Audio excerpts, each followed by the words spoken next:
Ladies and gentlemen, welcome back to Gassy Jack Gear Reviews. Today I have something that I've done once before, the State of the Collection video. And you might want to go back and check out that one first, or you might want to watch it after. I don't know. If you are interested in State of the Collection videos like I am and see what's changed and why. So, without further ado, let's take a look. Wristwatch check. I have the F91W by Casio on my wrist, my ultimate go-to beater watch. It's just one of those watches. It's so light. And I've said this before, it's not that I don't care about it. I do. But it's so cheap at like, I don't know, $9 to $15 at the highest. I think to replace the battery would be more expensive than to just get a new one. I think they last for quite some time. Like I'd probably get 10 years out of this thing. Anyway, I do have two other ones here. A black one, a black face metal one. And when I say metal, I mean metal colored because this is actually a plastic case as well. The metal band with, let's see if we can get a close up on there. I don't know. Oh, there you go. The links are just, what are they called? Press links, or I forget what they're called. Pipe in if you want to put it in the comments there. Rolled links. That's what it is.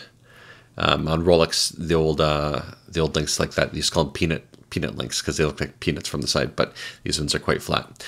Anyway, this one, the model number on this one is the A158W with the, if you want to know, and it's got a hint of blue around the edge. You can see that.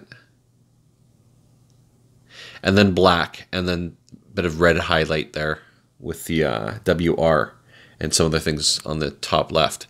Really cool watches. They're about, I don't know, around $20 on Amazon or eBay. I totally recommend these. If you're into anything retro and 80s, early 80s stuff, you'll definitely want this. And it's just got the adjustable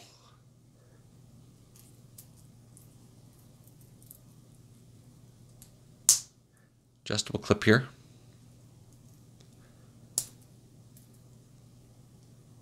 And that just basically what happens is that you just, let me see, you just pry that little tab up, you see the arrow, and then you can move it back and forth along there, and it just clips right in. So that's the black one. And then I also have off to this side, the Camel Color. And this one, you've heard me talk in my other video. I don't know why it reminds me of my grandfather on my mom's side. I don't know that he ever had one of these, but for some reason, it's just in my head that something he would wear. I don't know. I don't know if he would or not, just in my head. Anyway, same clip, buckle style there, clasp. Okay. These ones here, you know, there's different settings here, alarms, stopwatch, the time, the day and the date, AM, PM, or you can have it in 24-hour time as well. Really, really cool. Like I said, totally recommend those if you're in anything 80s. Okay, now on to the more serious, I guess, watches, and we will start over here with the Casio G-Shock. This one is the classic. If there's a classic G-Shock, I think it's this one here. The model number here, I'll give it to you on the back here. Where's it again? I always forget these things. The GW-M5610. There it is there. GW-M5610. And it's solar. You can see it has a full charge there at the bottom there. Charges on high, low, medium, high. This one has the multiband 6, which are basically these towers around the world that will shoot out a frequency to clocks and stuff like that to get accurate time every night. And I don't know if it's received. Let me see. It has not received last night because it's been in my closet. But if I have this on, or I put on my windowsill, or even on my nightstand, it will get the most accurate time overnight. I think at 12:04, something like that, my time. So really, really good watch. The toughest watch here I think for sure. You cannot go wrong with the G-Shock. If you're looking for a watch that can just take a serious beating, and just always have accurate time, you really can't go wrong. I'm going to go to this one over here because I think I actually skipped this one on my first State of the Watch collection. This one is basically the watch that started it all. This is a Swiss Army from the, I guess, the mid-90s. I don't know the model number. It doesn't say on the back. There's not a lot of information I can get on this. I never did keep the box. It was a gift from my brother when I was about 19, 20 years old. And he bought this for me for Christmas once. And he was only about 20, 21 years old himself. So back then, it was a few $100. I think it was like close to a $400 Canadian, $400 watch back then. So this was not cheap.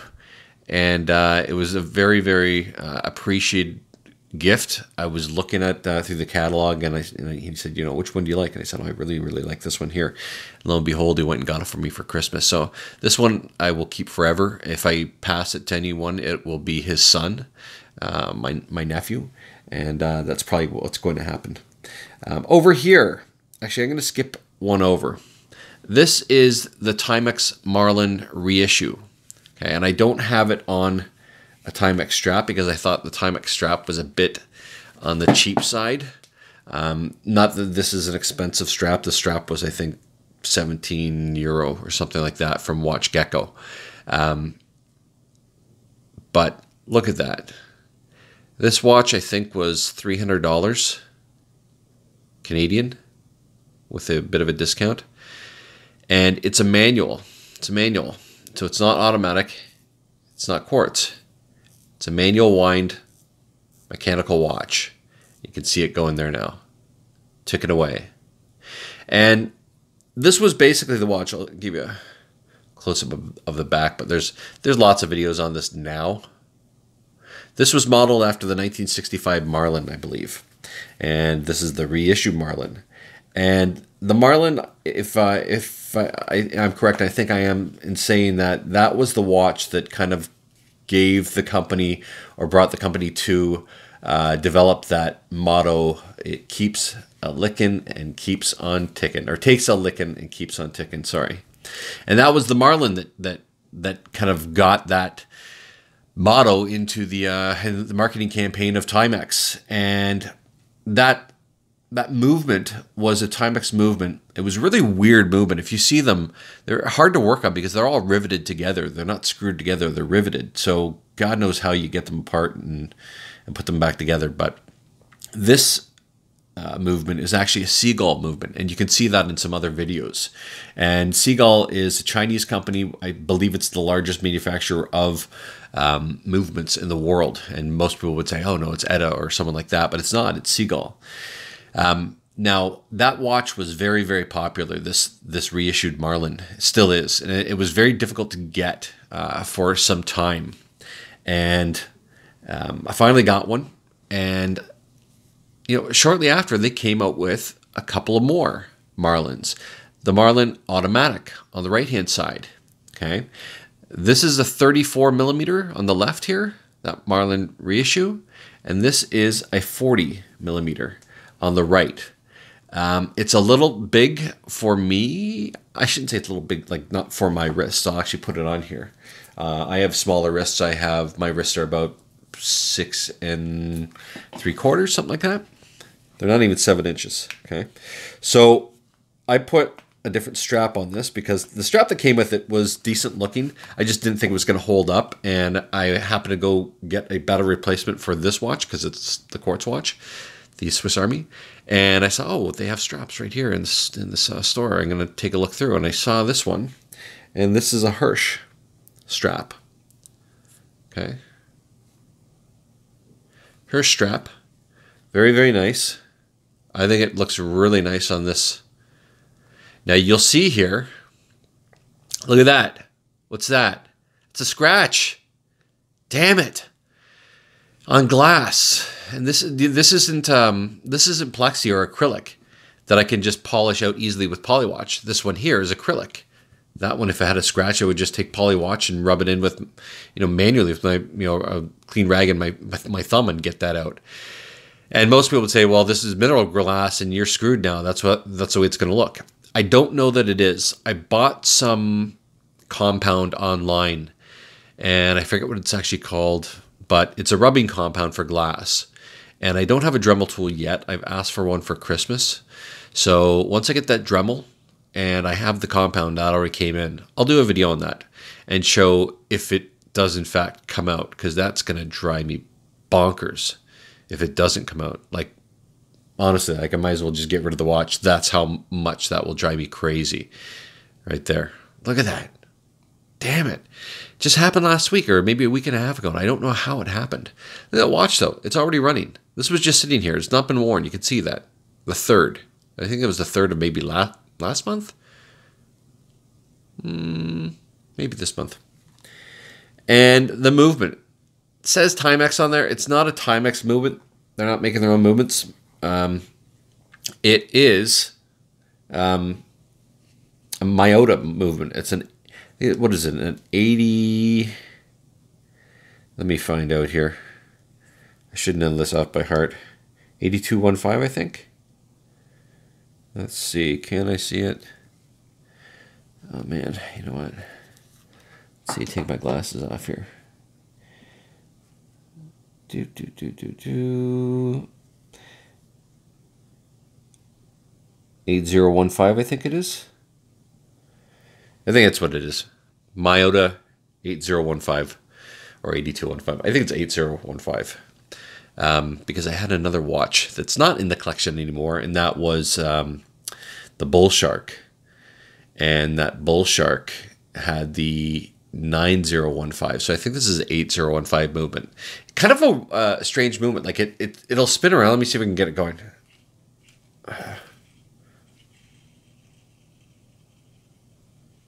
There. That's not charging. That's spinning in the opposite direction than it would charge. It spins in both directions, but it only charges in one direction. That's totally normal for it to do. It has a lot of wonky features to it, but it's a workhorse movement. It's not an accurate movement. I don't know what I'm getting on this. I would guess it's probably at around plus or minus 30 to 45 seconds a day, something like that. I don't know for sure, but that's my guess. But I really like this watch. Sorry, I didn't put it on yet. You guys are probably going nuts watching this. Slow down and just do what you say you're going to do. Okay, there it is. So it looks good on the wrist, I think. But for a classic looking watch like this, honestly, I think 38 at the most would have been the sweet spot. 36 to 38 for a watch of this style. And I think that they're going to get smaller again. So I know when I was just at a watch shop yesterday, and I was asking if they had the Longines Conquest Heritage, and that's a 35 millimeter, the one that I would be looking at. And they still make it, but you can't find them anywhere in shops because I think that they're afraid that they're not going to sell because they are smaller. They're 35 millimeter, and the standard today is kind of 40 millimeter. Whereas for a dress watch, I think the sweet spot really is around 38 millimeters, but that's just me. I'm going to move on here, and I'm going to jump up over here. I'll get everything, but I'm going to jump up over here. I had two Vostoks before. I only have one Vostok now. They were both the same style of watch, the serial. The other one was bead blasted, and it had that sort of teal dial. This is not the strap that it comes on, and this is kind of a bizarre choice for a strap. I think it looks good, but they don't go together because this is actually an aviation style strap. If you ever see those two buttons there, that's an aviator style. And this is obviously, you know, with a scuba guy on there. It's the scuba dude. If you know Vostok watches, that guy's the scuba dude. And so a diver with an aviation watch doesn't make any sense whatsoever. It just looks good in my opinion. So I really like it. I'm keeping this Vostok probably. It's not that it gets a lot of wear. I only probably wear it about once every couple of months. But it's so cheap.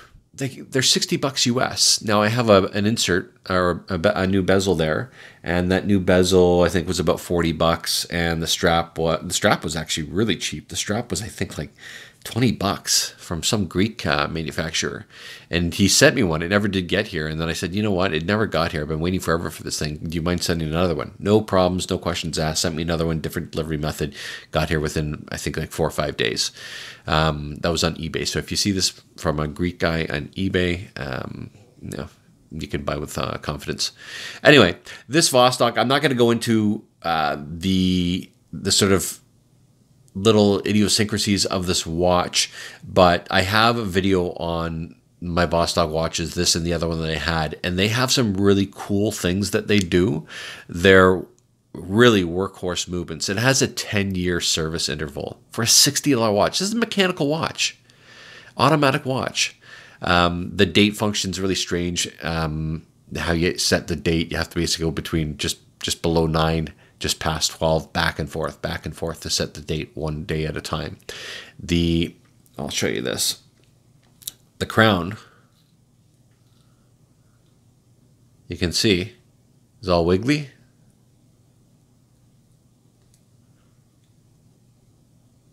That's on purpose. That's so that the stem doesn't get destroyed. There's a lot of cool features to this watch. The case back is the best case back designed functionally, I think, in the market. I think they should all be the way this one is. So go and watch that video to see what I'm talking about. Great watch. Like I said, I'll probably keep it just because it's so cheap. Like, what am I going to get for this? The whole thing. I'll probably get $100 for the whole thing if I was to sell it. Sold the other one for $100 with a couple of different bracelets. And I don't know. I just, for the amount of time that I wear it, once every couple of months, for $60, I'll probably just keep it or give it away. One or the other. This here is the Seiko Turtle Srp 775. And I do have a new crystal on this, domed sapphire crystal. I have a full review on this, as well as a ceramic. The ceramic bezel insert there. The one thing that I did screw up with this watch is when I was putting the ceramic bezel on, I was using like kind of like rubber cement before, and they kept on coming loose. So I said, you know what, screw this. I'm using permanent glue, crazy glue. And when I put it on, the crazy glue got a bit on the surface of the crystal as well. So that means that, unfortunately, this bezel will not turn anymore.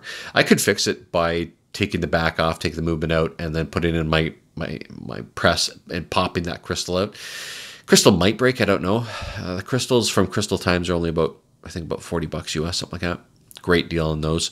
But I don't really use my bezels. I don't really rotate them. I always keep them at 12. So when I put this in, I made sure it was at 12. So it's kind of locked into place. It is what it is. But I might get a different strap. I don't know if I'm going to go maybe a Jubilee or some other different strap. I don't know. Seiko straps, bracelets are not the best on sort of lower end to mid end Seiko watches. I'm not including Grand Seiko or like my old SDGM 003 that I sold. That watch had an unbelievable bracelet. My God, that thing was beautiful. Just a stunning watch altogether.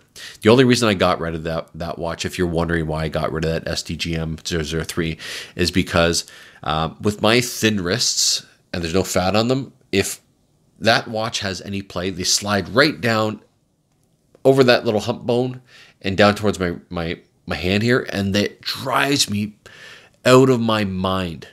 So I have to have an absolutely perfect fit. So if it doesn't have at least 3 micro adjustments, it's out of there. It's out. Great watch, a heavy watch. This one was made famous. The Turtle was made famous in Apocalypse Now. It was Martin Sheen in that. Well, he wore it throughout the whole movie, but you see him wearing it well in the opening scene in the hotel room. So if you ever want to see, if you're into watches and movies, this is the watch. I don't think it was that color, but the bezel, but that was the watch. To the left hand side here, one of my favorite watches. This is the Seiko Sumo, or in blue they call it Blumo. I do have a crystal on here, okay? Again, from Crystal Times. It's a sapphire because it comes with hardlex. Very few watches in the mid-range from Seiko come with sapphire, which is a little disappointing. And I do have a fully loomed bezel from a company called Fully Loomed Bezels. And I think they're only on eBay. And they're about 40 bucks, I think. Totally worth the money. Not going to turn the light off because I have the crappiest lighting around, as you can see. And I'll get in trouble for doing that. Someone's going to pipe up and go, "Hey, idiot, stop doing that. You're a moron." So anyway, this, I love the lugs of this watch. And I've kind of gone back and forth about getting the strap code. Just the regular oyster bracelet, but some people say it's a lot better, but it fills in this whole area, and you can see this one doesn't. But I kind of feel like this is kind of part of the appeal of this watch, is that those lugs kind of look like Cadillac wings, and when you fill it all in perfectly, it takes that away from it. So I don't know. For now, it's going to stay on this bracelet, and I really like this watch. This is one of my go-to watches. Like if I go out west or something like that, I live in Ontario, but I go to BC once a year, hopefully more than that. But this is the watch that usually goes with me, because if I'm near salt water, if I'm doing whatever, if I'm fishing, whatever I'm doing, this can handle it. So I fully recommend this watch. So I do have these two Seiko divers, the Turtle and the Blumo or Sumo. I did get rid of my SKX, and my SKX left the collection when this watch over here joined the collection, shortly thereafter anyway. So I picked up this Rolex no date sub, like I said, around February of last year, or February of this year, sorry. It's almost next year. And I was planning on getting this watch, and I was like, okay, I'm definitely getting it, but I wasn't really ready to pull the trigger. And then I heard about a shortage coming up, and I'm like, oh, I don't know. And everyone's like, different stories. Some people are saying, you know what, they say that every year, don't worry about it, there's not going to be a shortage. And some people are saying, no, I talked to my dealer, there's definitely going to be a shortage. So I called my dealer, and I said, listen, can you order this in? They said, yeah, we'll give you a call when it comes in. No questions asked. Now, I had bought one watch through them previously, so they knew me by that time. I chatted up with the owner a couple times. They ordered the watch for me, no problem. It wasn't what you hear of on the internet. Some people saying you have to buy 3 watches before they'll even consider you for a no date sub or another steel sports model. That's not happening around where I live. If you walk in, it's there. They'll sell it to you. And so I thought, okay, it's going to come in a month, 2 months, 6 months, a year. I don't know. They're freaking me out with these stories. I don't know. It was less than a week later. I get a phone call. Okay, your watch is here. Come pick it up. And I said, well, can I? It was a Friday. I was at work, and I said, you know what? Can I come tomorrow to pick it up, because I don't think I'll be able to get there this evening. They said it'll be gone before you get here, and we're not going to hold it for you. So I was like, okay. So I went and picked it up, and I have noticed you cannot find these anymore. I think it was like the last one around this area that you could find. I think if I had waited, God knows how long my wait would be now. But I was very fortunate. I made the right call. Obviously, I put the call in, picked it up the next the day that it came in within a week.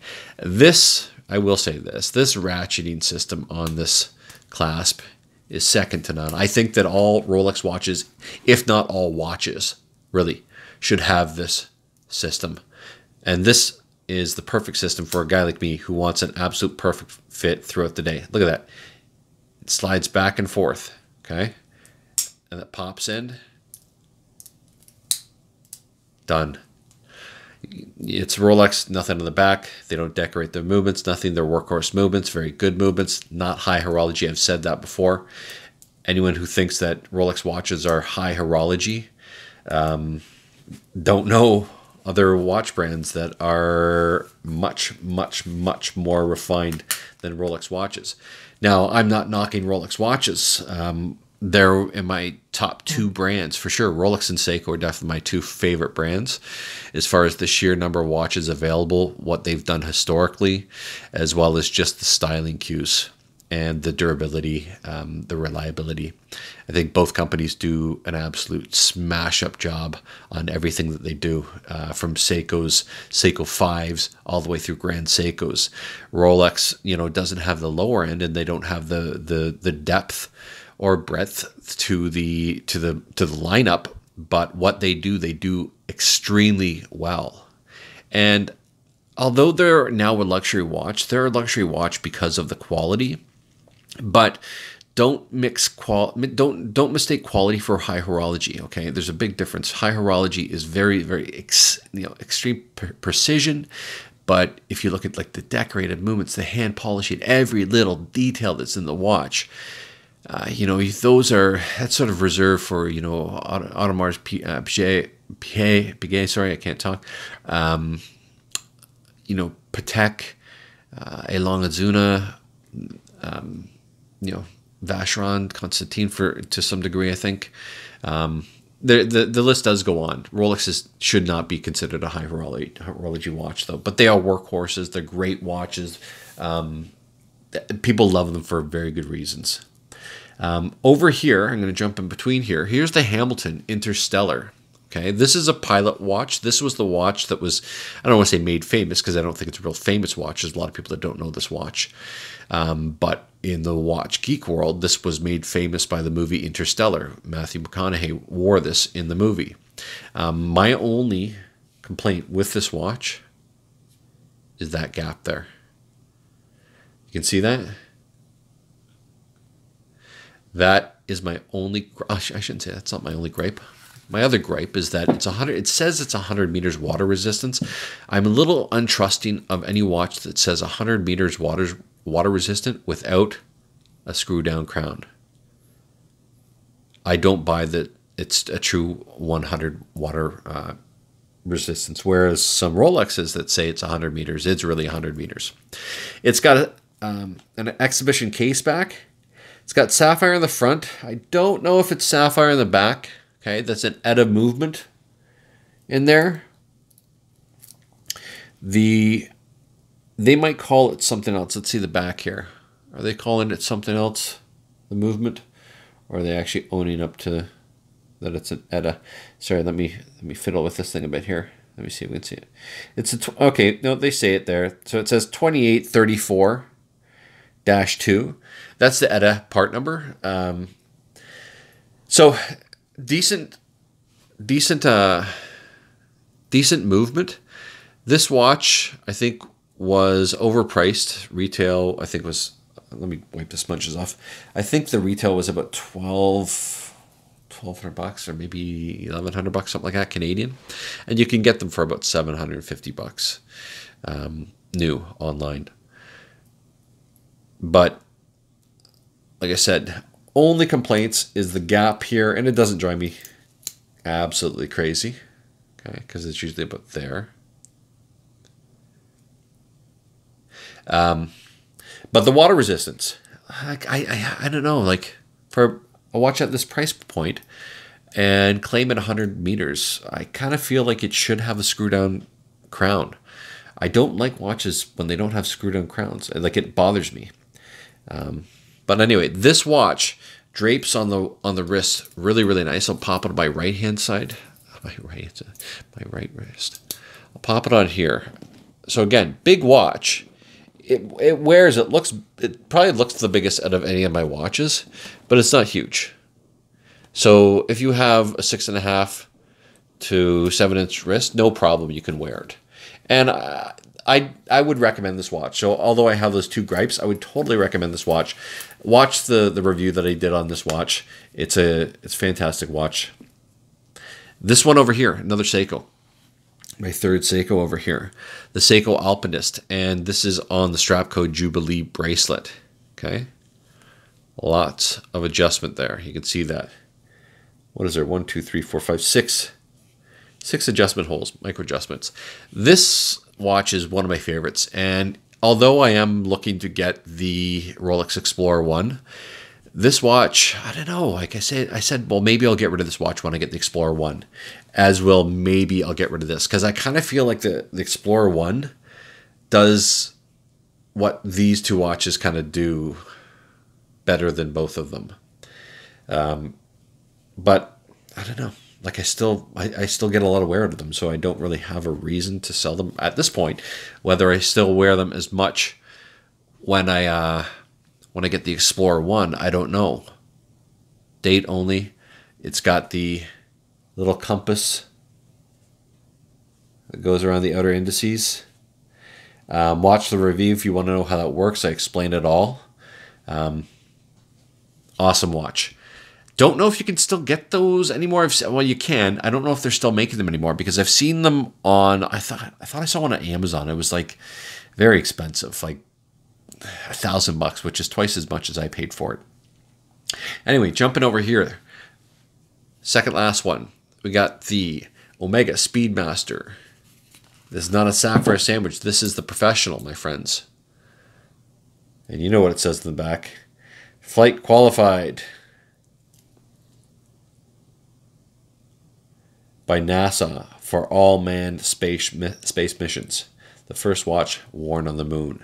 The other watch you'll notice that I don't have here is the Bulova moon watch. I got rid of the Bulova moon watch because for two reasons. It was big. It looked big on my wrist. It looked bigger than the Hamilton Interstellar. It looked a little out of place. I think you kind of need a 7-inch wrist to pull that off adequately. This one you do not. This one is a 42 millimeter, and it looks at home on pretty much anyone's wrist. And it's so cool. Such a cool watch. So historic. It's not the quality of a Rolex, I will tell you that right now. And the used prices, you'll notice, don't hold up like a Rolex does. It's got, you can see here, ooh, look at that. That's mine now. It's got a few laugh lines on it now, doesn't it? You can see those right there. So, but that adds character, just like laugh lines on your face, laugh lines on your watch adds character over time. You know, some might have a story to the big scratch. If you got a wallop and scratch on there, maybe it has a story to it that you can tell your watch geek friends. This isn't the most accurate watch. I mean, for a entry luxury level watch. Don't ask me what I get on it right now because I've forgotten. You can watch my video on this one. I have a video on this watch where I have a comparison video of this watch with against the Bulova moon watch as well. Cool video if you want to check that out too. Recommend this watch fully. I'd probably say buy it used because they do drop in value and they kind of settle in at a certain price point. So, but that being said, you might want the warranty on it. So this one here, this is my latest one. This is the Rolex Datejust 41. This one here, I was debating between this one and the Rolex Explorer next. And I was at an event, a Rolex event, and it was the sort of grand opening just for their Rolex line at the new store. And a friend of mine came with me, and I don't know, like if he wasn't there, I'm not sure whether this would have been, if this one or the Explorer would have come home, because I was going back and forth because I love them both. The Rolex Explorer, the Rolex Datejust 41 and 36, the vintage styles, and the Submariners, they're, in my top 5 watches for sure. As is, the Omega Speedmaster, Breitling. I really like the Breitling Navitimer. The classics, you know what I'm talking about. The Santos, just saw the Santos yesterday live in person, the new Santos, both the medium and the large, and wow, I love it. Love it. And I was debating, I'm like back and forth. I'm like, wow, I like that watch, but I don't know, I haven't seen it in person. Saw it yesterday. It's a nice watch. It is a very nice watch. It's got a lot going for it too. But this watch, so I didn't know if I was going to come home with this watch at the event. Sorry I jump around so much. That's just the way my mind works. And I asked my friend, I said, what do you think? What do you think? And he goes, well, you already have black face watches. You don't have anything like this. Go for that. And I'm like, you sure? He's like, yeah. I'm like, okay. But like I said, I am going to get the Explorer one. It's just a matter of time. This is a stunning watch, though. For a sports watch, it does a lot.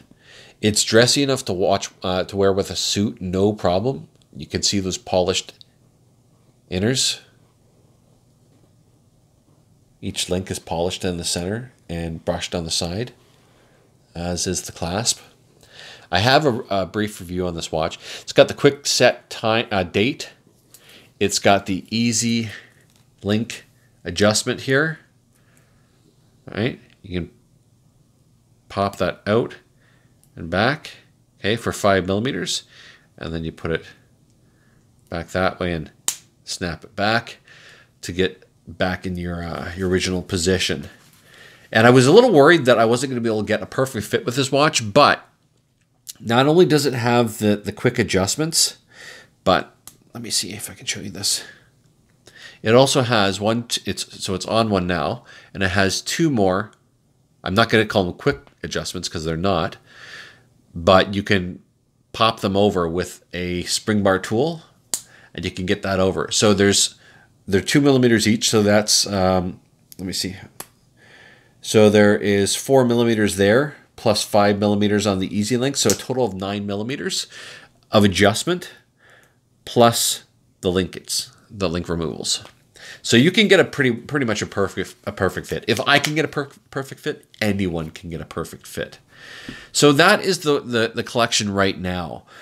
So if you like what you see, please subscribe. If you see any watches here, and I've said this before, if you see any watches and you say, you know what, can you do a watch review, this one against that one? I'd be happy to. Just let me know. And like I said, look forward to the Explorer next. And I think after that, it's going to be a while. But I think after that, right now, it would be Explorer and then the Santos Large.